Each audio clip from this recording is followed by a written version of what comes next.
આપનું નામ? મહેશ છોટુભાઈ પટેલ, સામાજિક કાર્યકર્તા, રહેવાનું છે? રહેવાનું અડાજણ ગામ.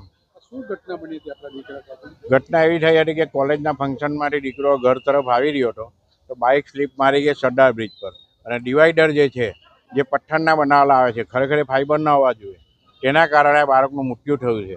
અને બાળકના વાલી વારસો જે છે, દાદા દાદી પપ્પા, એ લોકોએ બાળકનો અમારે અંગદાન કરવું છે, એટલે મેં નિલેશ માંડલેવાલ સાહેબનો સંપર્ક કર્યો, અને એમણે કહ્યું કે અંગદાન તો હવે ચાલશે નહીં, ઓર્ગનેટ તો બધા એ થઈ ગયા છે, એટલે તમે ચક્ષુદાન કરી શકો છો. એટલે અમે ચક્ષુદાન તરફ ફેરાયા, અને ચક્ષુદાન આ દીકરાનું અમે કર્યું છે.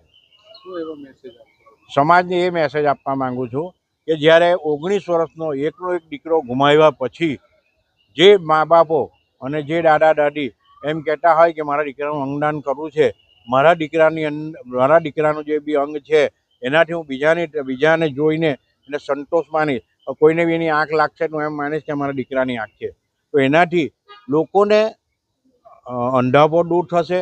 અને આ જે અંગદાન કરવાની જે પ્રક્રિયા છે એ સતત સમાજમાં ચાલતી રહે, અને સમાજના લોકો આ પ્રક્રિયામાં જોડાય મોટા ભાગે, અને સમાજ આ પ્રક્રિયા કરતો રહે, અને અનેકો લોકોના જીવન મળે એવું મારી એ છે. મારો લાસ્ટ સવાલ છે, કઈ કોલેજમાં પડતો? એ કેટી કોલેજમાં એન્જિનિયરિંગ કરતો હતો બાળક, 19 વર્ષનું બાળક હતું.